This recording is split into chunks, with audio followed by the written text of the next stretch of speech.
Φίλες και φίλοι, κατά καιρούς όταν πλησιάζουν δημοτικές εκλογές, έχει γίνει παράδοση στην πόλη μας οι παρατάξεις και οι υποψήφοι να κατηγορούν ένας τον άλλον και όλοι μαζί βεβαίως να τα ρίχνουν στην εκάστοτε δημοτική αρχή.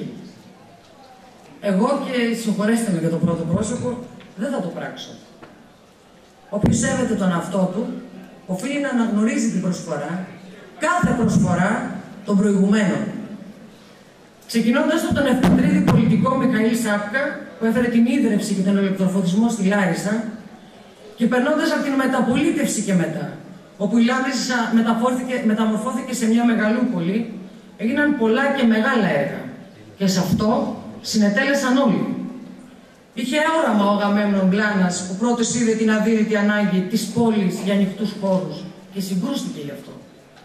Πρόσφερε έργο ο Αλέκος Χονδρονάσιος και ιδίως ο Αριστίδης Λαμπρούλης, που μεταμόρφωσε την πόλη με τους πεζοδρόμους και την πρίκησε με την αποχέτευση. Ήταν ένας φιλότιμος δήμαρχος ο Χριστόδουλος Καφές, που ενέταξε το λόφο και το αρχαίο θέατρο στη λειτουργία της πόλης. Αν έκανα λάθη? Φυσικά και έκανε. Μόνο όποιος μένει ανδρανής δεν κάνει λάθη. Και πάντα το καλύτερο είναι εχθρός του καλού. Όμως η κριτική είναι πάντα εύκολη, αλλά σπάνια είναι δίκαιη. Γι' αυτό, κυρίες και κύριοι, παρά το επιτακτικό αίτημα της αλλαγής, δεν πρόκειται να επιλέξω τον εύκολο δρόμο και να αμφισβητήσω την προσφορά στην πόλη του Κώστα Τζανακούλη. Την κριτική που του γίνεται, τη γνωρίζετε. Όταν είσαι επί 16 χρόνια δήμαρχος, είναι φυσικό να κάνεις και λάθη. Όμως δεν είναι τίμιο, χάρη της οποιασδήποτε προεκλογικής αντιπαράθεσης, να μην αναγνωρίσει κανείς στον ίδιο δήμαρχο αλλά και στους συνεργάτες του τα όσα προσέφεραν μέχρι στιγμή στην πόλη μας. Και το κάνω εγώ πρώτη. Και το κάνω γιατί επιτέλους πρέπει να τελειώνουμε με την μιζέρια, τη μυσαλλοδοξία και τις ανούσιες αντιπαραθέσεις που επί χρόνια δηλητηριάζουν την πόλη μας.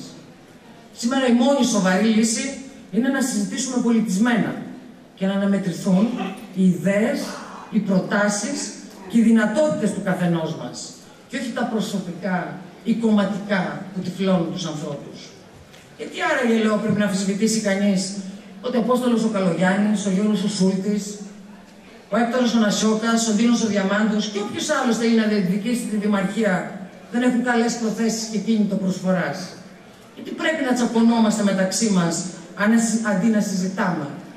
Ως πότε σε αυτή την πόλη θα σπαραζόμαστε? Ως πότε θα σπαταλούμε δυνάμεις αντί να συνεργαζόμαστε πολιτισμένα και παραγωγικά? Προσωπικά μέχρι τώρα δεν έχω αναμειχθεί ποτέ σε προσωπικές διαμάχες. Πάντοτε αντίπαλός μου ήταν τα προβλήματα και το γνωρίζετε πολύ καλά. Πάντοτε ασχολήθηκα με την παραγωγή έργου και όχι με το τι κάνουν οι άλλοι. Δεν θα το κάνω ούτε και τώρα. Σέβομαι όλους τους συνυποψηφίους μου. Δεν έρχομαι να αντιπαρατεθώ με πρόσωπα. Έρχομαι να αντιπαρατεθώ με τις πολιτικές που τα πρόσωπα αυτά ασκούν.